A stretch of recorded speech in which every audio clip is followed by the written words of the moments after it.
जो अपन ट्राइमेस्टर बात करेंगे वो है सेकेंड ट्राइमेस्टर, ठीक है।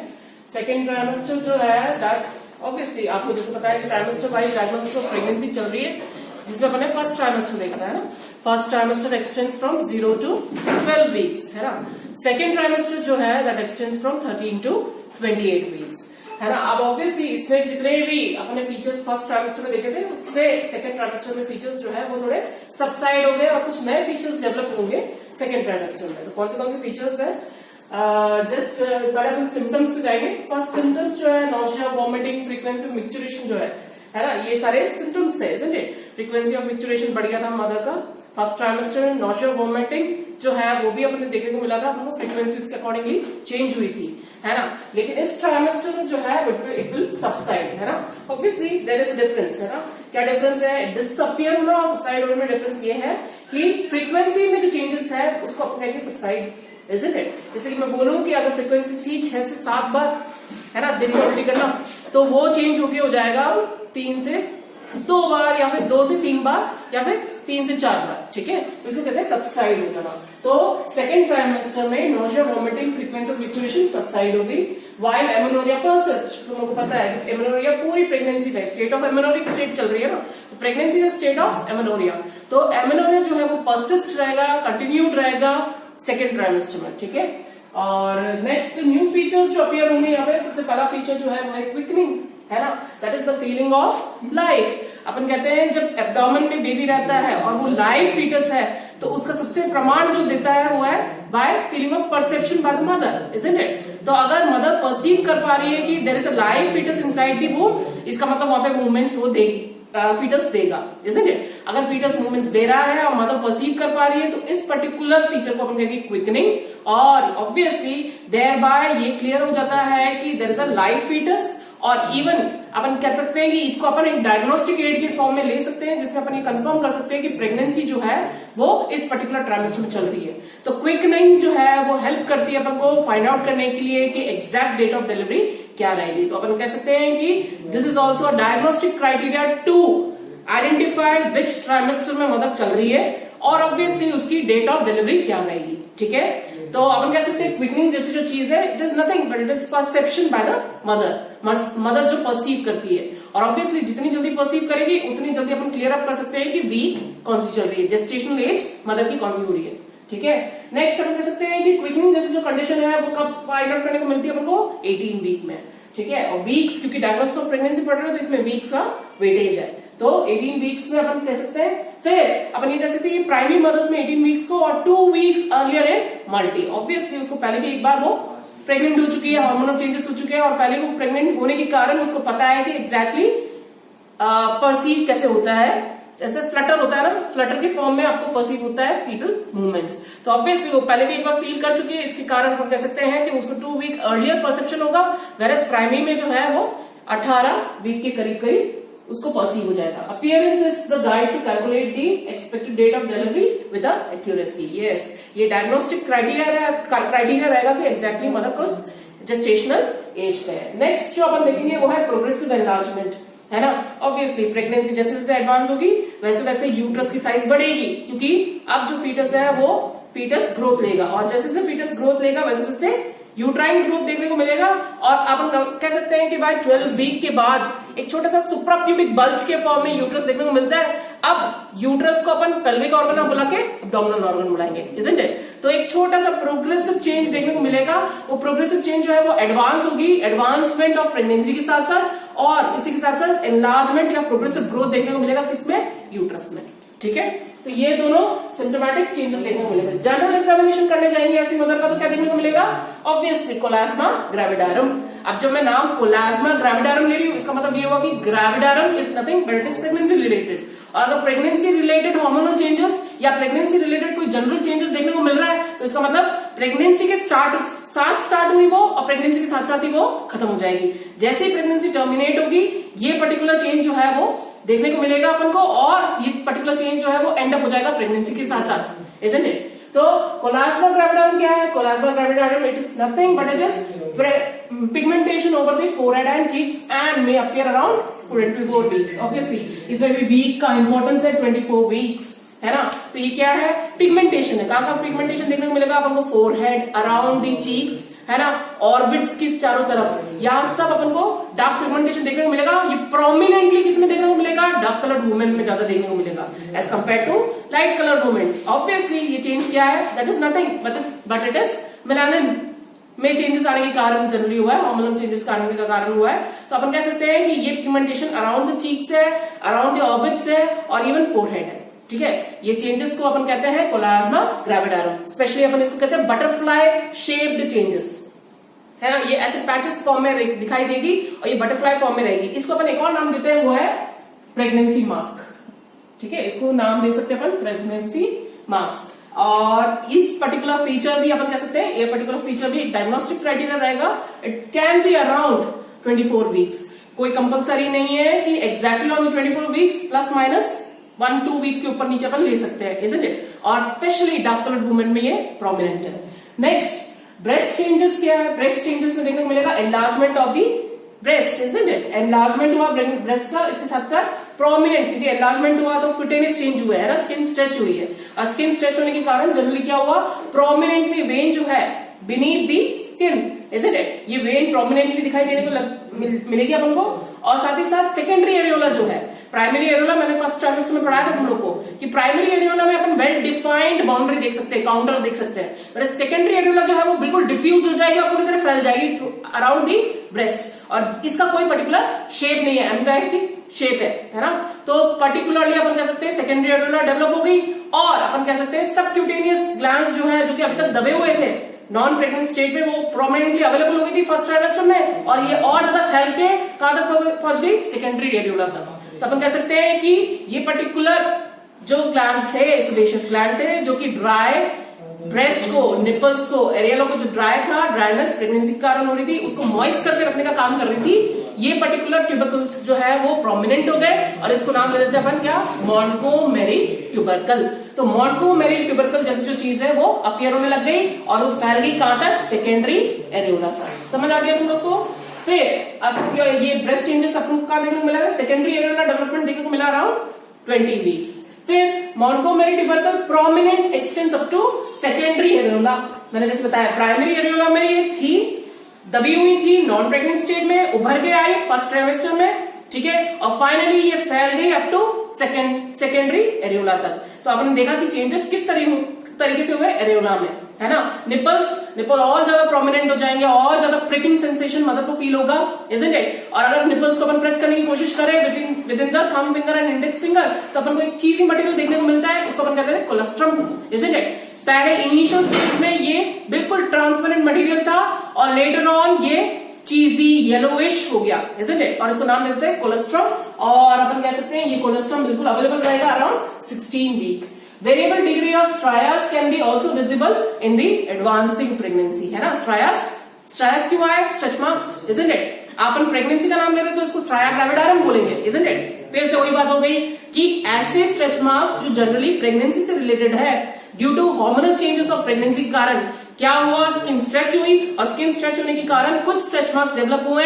ये स्ट्रेच मार्क्स जो है जैसे ऐसे दिखाई देता है, जैसे कि सेकेंडरी एरियोला के चारों तरफ जैसे सूरज की चारों तरफ अपन रेस बनाते हैं, सेम वैसे ये फैली हुई दिखाई देंगी। और ये कहां तक एक्सटेंड करेंगे, इनकी टेल एक्सिलरी टेल तक एक्सटेंड करेंगी, इजंट इट। तो उसका लास्ट पॉइंट जो है, जो स्ट्राया ग्रेविडारम है, जो स्ट्रेच मार्क्स है, उसका लास्ट पॉइंट जो है वो एक्सिलरी टेल तक एक्सटेंड कर रही है। इसका मतलब ये पूरी तरह फैल चुकी है। और ये फैलना जो है ये अपने आप में एक डायग्नोस्टिक क्राइटेरिया है कि स्ट्रेचिंग हुई है बॉडी में और एडवांसमेंट के साथ, प्रेगनेंसी के एडवांसमेंट के साथ ये stretching could be seen. Have you understood? तो Montgomery tubercle plus Stria gravidarum could also be seen around the nipples, around the areola, around in the breast. ठीक है, अपन डील करेंगे वो है एब्डोमिनल एग्जामिनेशन। जनरल एग्जामिनेशन अपन देख लिया था और एब्डोमिनल एग्जामिनेशन देखेंगे, जिसमें अपन सबसे पहले ऑब्वियसली जब भी अपन एग्जामिनेशन करेंगे एब्डोमिनल तो हमेशा इंस्पेक्शन से स्टार्ट करेंगे। आपको सारे स्टेप्स पता है ना।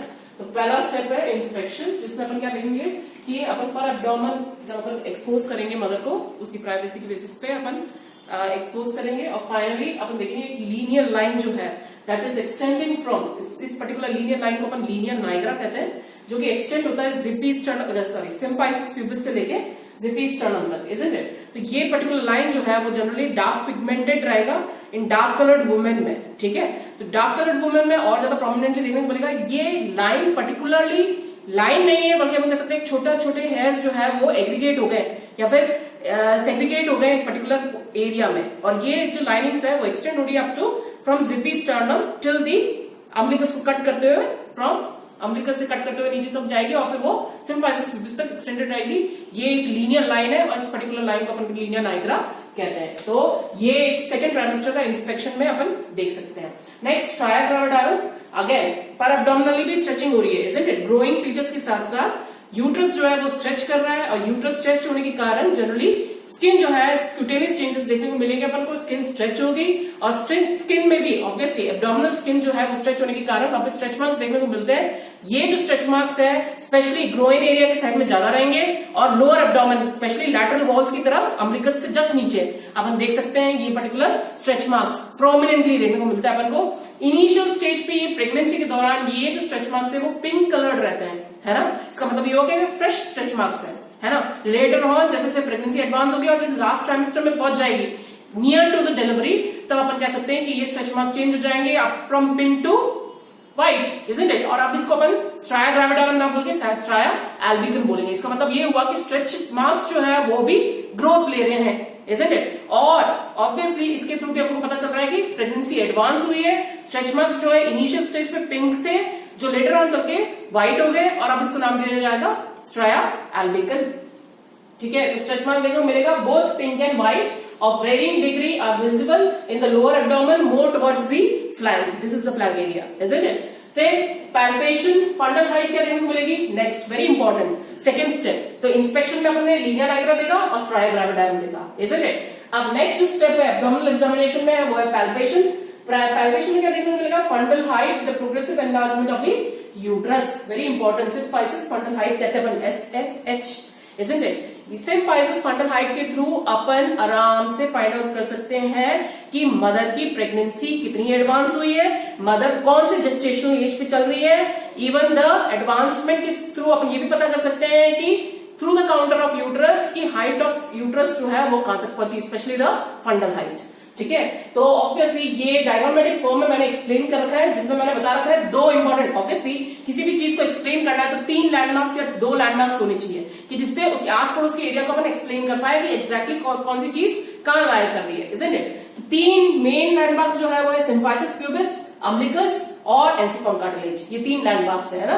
तो लैंडमार्क के हिसाब से सिम्फाइसिस प्यूबिस से मैंने जैसे बताया तुम लोग को 12 वीक क्रॉस करते से एक छोटा सा सुप्राप्यूबिक बल्ज देखने को मिलेगा।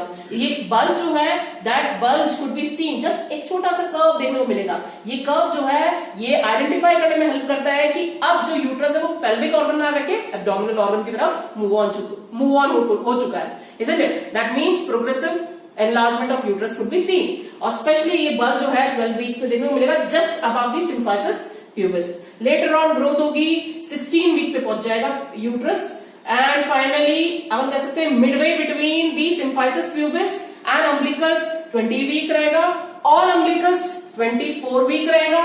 मिडवे बिटवीन एंसिफॉर्म कार्टिलेज अपन कह सकते हैं 2/3 और लोअर 1/3, isn't it? तो लोअर 1/3 और अपर से 2/3 के बीच में रहेगा 28 वीक्स, फिर आएगा 32 वीक्स एंड फाइनली वो एनलार्ज होकर 36 वीक पे एंसिफॉर्म कार्टिलेज पे पहुंचेगा।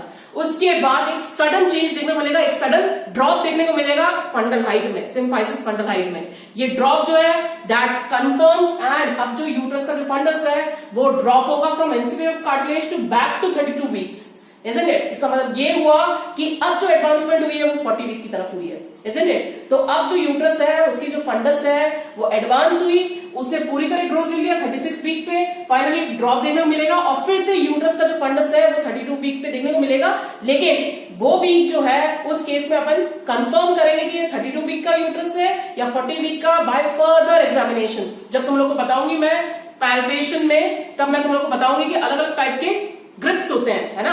Lateral grip, umbilical grip, isn't it? Leopard 4th manual, leopard 3rd manual. तो लियोपार्ड 4th मैनुअल और 3rd मैनुअल के थ्रू तुम लोग कंफर्म कर पाओगे कि एग्जैक्टली अब फीटल का हेड जो है वो सॉकेट में फंसा है या नहीं। अगर फीटस का हेड जो है वो हाई अपार्ट है ना, सॉकेट से बहुत दूर है, इसका मतलब वो 32 वीक पे है फीटस, और इस टाइम पे अपन कह सकते हैं फंडल हाइट 32 वीक का है ना।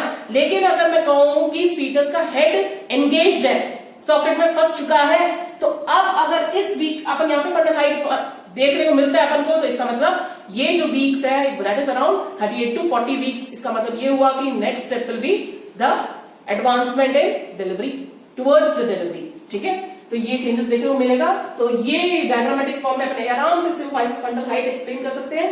Just above symphysis pubis 12 week है, उसके ऊपर 16 वीक है, midway between the symphysis pubis and umbilicus is 20 week और umbilicus is 24 week, to upper 2/3 और लोअर 1/3 से अपन कह सकते हैं 28 वीक्स, फिर 32 वीक एंड 36 वीक पे एंजियोस्पर्म कार्टिलेज, फिर फाइनली एक ड्रॉप देखने को मिलता है दैट इज अराउंड 40 वीक्स, और ये एग्जैक्टली ड्रॉप जो है वो 32 वीक का ड्रॉप देखने को मिलेगा, है ना।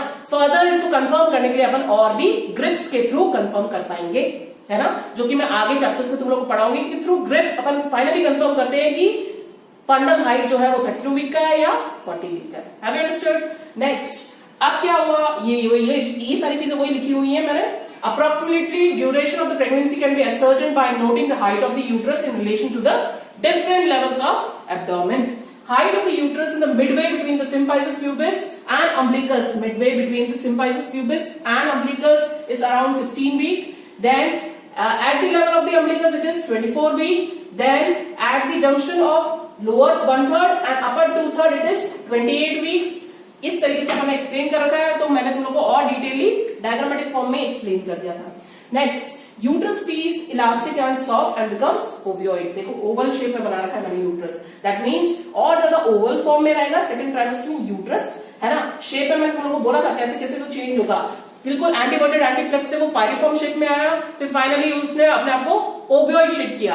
अब वे फर्दर एडवांसमेंट होगा तो यूट्रस और तरीके से प्रिपेयर होगा और ज्यादा वो स्फेरिकल हो जाएगा और फाइनली लास्ट ट्राइमेस्टर तक वो बिल्कुल सिलेंड्रिकल हो जाएगा। तो ये सिलेंड्रिकल क्यों हुआ? क्योंकि इसको बर्थ कैनाल फॉर्म करना है, इजंट इट? तो अपन कह सकते हैं uterus is elastic and soft. Soft रहना बहुत जरूरी है, अदरवाइज फीटस जो है वो अंदर बना नहीं रहेगा, अबॉर्ट हो जाएगा। तो it will be soft and becomes ovoid. Braxton 6 contraction जो अपने फर्स्ट ट्राइमेस्टर में देखा था, ये Braxton 6 contraction और ज्यादा एविडेंट हो जाएंगे, ठीक है। By second trimester, palpation of the fetal parts distinctly by 20 weeks, है ना। आराम से अपन 20 वीक्स में पैल्पेट कर पाएंगे, दोनों बाय मैनुअली दोनों हैंड से जब अपन एब्डोमेन में प्लेस करेंगे, एक साइड से दबाने की कोशिश करेंगे तो दूसरे साइड में अपन हार्डनेस फील कर सकते हैं। That means we can feel कि एग्जैक्टली उसका पोजीशन ऑफ फीटस क्या है। और ऑब्वियसली अगर ऊपर की साइड में फंडल साइड में दबा की कोशिश करें तो अगर सॉफ्टनेस फील हो रही है that means it is buttocks, और हार्डनेस फील हो रही है that means it is head, isn't it? तो आराम से अपन फील कर पा सकते हैं बाय 20 वीक्स के पैल्पेशन ऑफ फीटल पार्ट्स, ठीक है। इतना एडवांसमेंट देखने को मिला अपन को सेकंड ट्राइमेस्टर में। तो ट्राइमेस्टर वाइज अपन जैसे जैसे एडवांसमेंट होगी वैसे वैसे ट्राइमेस्टर वाइज चेंजेस देखने को मिलेगा। तो आराम से palpation of foetal parts felt distinctly by 20 weeks also helps in finding out the presentation and position. Have you understood?